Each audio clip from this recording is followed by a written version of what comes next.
Hey everybody, it's Randy Pomfrey from Cummings & Company Realtors coming to you live from inside a house where we're going to be doing our show in just a few minutes. I want to wait until noon to actually get to the meat of the broadcast.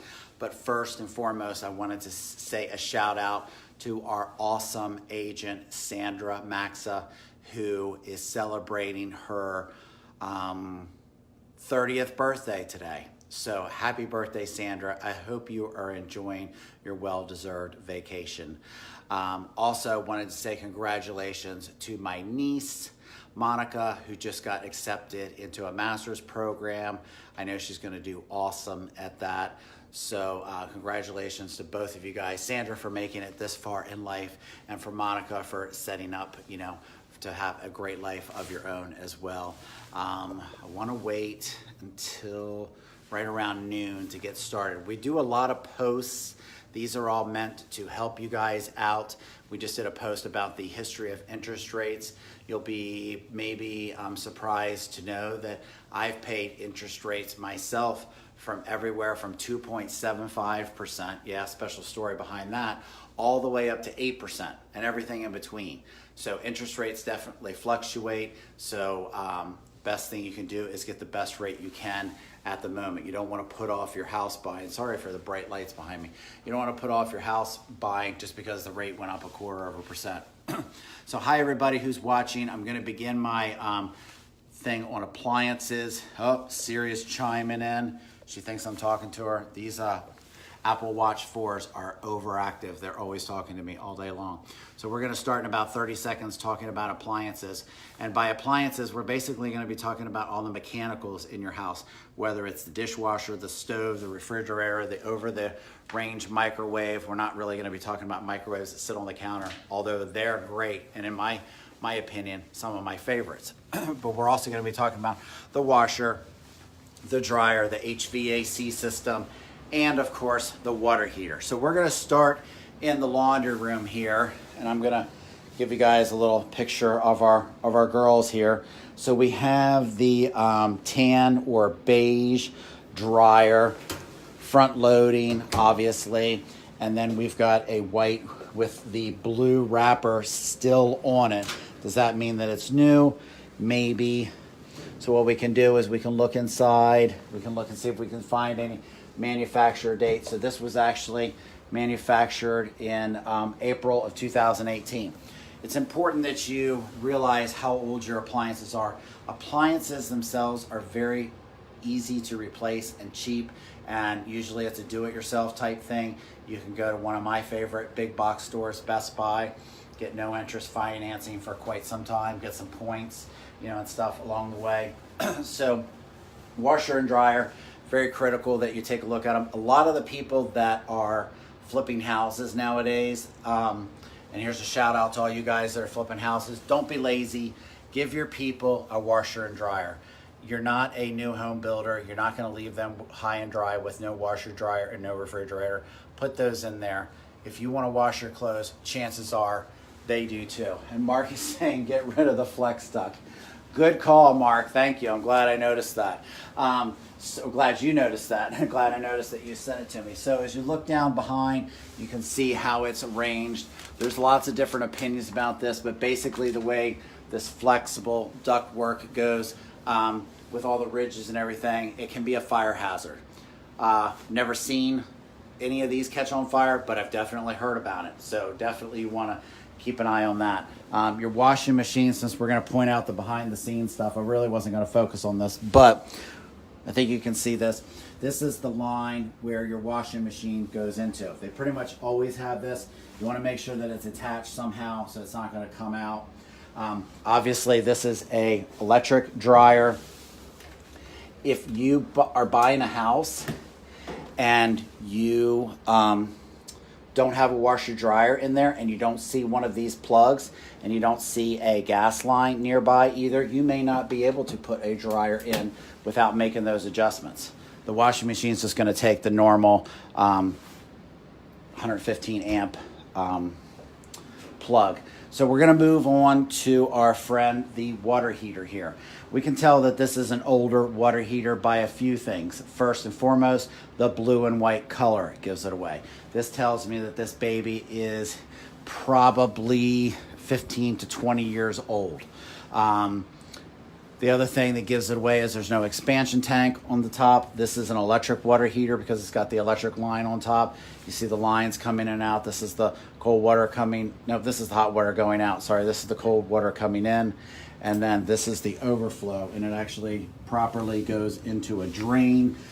You want to have the expansion tank on there or an overflow so that if it explodes on you from overheating or something like that, it doesn't go all over you and scald you. Mike's has obviously been taking care of this. I didn't mean for it to be a shout out to Mike's, but apparently they're doing a deal where they'll pay you $50. It looks like someone wrote on here the installation date. Can't always trust those, but what you can trust is the serial number and model numbers. And there is a site that all inspectors know, and you can Google it. It's a great tool. Google, that is, where you can Google the serial numbers and you can see when the manufacture date was. And you got to assume that it was probably installed within a year after that. So this one in human years, this hot water heater is like in its 90s, okay? It's actually, it just turned 20 years old. So as those of you that know what you know about water heaters, you know that 20 years is extremely old for a water heater. Over here, we have our Train HVAC unit. This one actually, God bless them, it has a manufacturer date of May 2002 on it. It's nice that they stamped it on there. But just like the water heater, you can look those up and find them out for yourselves. A lot of times, I hate to be judgmental about color here, but a lot of times you can tell the age of things by their color. Just like if you have an old white CRT monitor that looks like an old TV that's got the big back and that's an old monitor. That thing's probably like 20 years old. Get rid of that thing and get yourself a nice new black flat screen monitor that doesn't take up so much room on your desk. But this baby looks like it's been well kept. I'm not going to open it up because it's actually running right now, but it was installed in 2002. It also is electric. You can see the electric lines right here running into it. So this house does not have gas, most likely at all, because the water heater or the HVAC would definitely be powered by gas if that was the case. So the electric ones, something that was built in 2002, it's 17 years old. It's probably near the end of its life as well. But if it's been properly maintained, like this guy that's been maintained by Mike's theoretically, they can last a lot longer. It's the same thing as changing the oil in your car. If you maintain it, you change the filters. That brings me to the filter. It's not always obvious where the filter is at. This one has some little thumb screws that you take out and then you pull out the filter. Again, I'm not going to take it out because it's running, but you should know where the filter is in your HVAC unit. If you do not know where the filter is, that means you're not changing it. You're supposed to be changing these things every 1 to 6 months. Typically 3 months, but it depends on what type of filter you're using in there. So definitely know what type of filter you're using and make sure you put it also in. Here's a shout out to Bill, my inspector. Make sure you're putting it in the right way. There's arrows on the sides of the filter that correspond with the way that the airflow should go. So make sure that you have it going the same way that the air is going. And in case you don't know, the air is coming, sorry, hard to see. The air is coming into this return vent here, and then it is going into the unit, through the unit, and then back into this section, which goes out to the rest of the house. So that's a little bit about the HVAC. So we're gonna move into the kitchen now, where we're gonna find some more old appliances. So here is our dishwasher, and you can tell by the beautiful wood paneling on the front and the little flip switch and the turn knob and the general color of it as well, that this is an older unit, but it doesn't necessarily mean that it's ready to be thrown out. Looks like it's been well maintained. A lot of the newer units are plastic inside. This is an older unit and it's metal. They do tend to hold up better. If you're gonna get a newer unit, spring for the ones that are metal on the inside. They're a lot quieter and they run a lot better than some of the plastic ones that can wear out pretty quickly. Like I said, this one looks like it's been well maintained. So over here, we do not have an above the range microwave, and here's why. In general, you want to have 18 inches above your stove, and my hand here raised up is about 18 inches. So you can see there's very little room for a microwave to fit in here. You'd have to have one that was super thin, and I don't know if they make them that thin. So we've got our stove here. The burners obviously go into these things like this. So if you have to replace a burner or something, you can do that. It's pretty inexpensive to do that. When you are in your looking at your new home, you definitely want to see what the condition of the oven is as well. A lot of people get grossed out by it, but you want to turn this baby on. You want to turn it on the oven temperature, and you also want to test out the broiler as well, which I guess for this case you have to flip it all the way on. Check and make sure you know how it works. With electric, it's going to take a few minutes to heat up. It's also going to take a few minutes to cool off. So you're going to want to see these things turning red. So we'll skip past that. We'll come back to that in a minute. Here's an on-the-counter microwave. These are a lot cheaper and a lot easier to maintain, but the downside is that they take up valuable counter space. As you can see, this kitchen has a fair amount of counter space. It desperately and could use some granite, but it does have a fair amount of counter space. So you can go with the on the shelf microwave.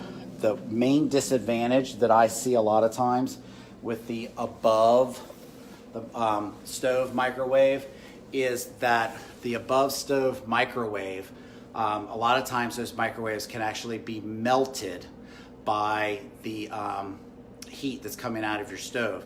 So if you do a lot of cooking, like my wife does, especially on Thursdays and Fridays for Free Lunch Friday, you can actually melt the microwave. True story, it's happened. So I've turned these on. I don't feel any heat coming out of it, so I suspect that maybe somebody has actually unplugged this, and there's nothing going on in the inside either. So this would obviously fail inspection, but it could just very well be that it's not plugged in, so we're not going to throw it to the wolves yet. Obviously the refrigerator was the first thing to go because they've replaced it with a newer white refrigerator. Another thing that you want to take note of when you're looking at your refrigerator is there a water line in this refrigerator? So right here we have the ice trays and we got the ice bucket and stuff as well, but there is no actual water line going to this refrigerator.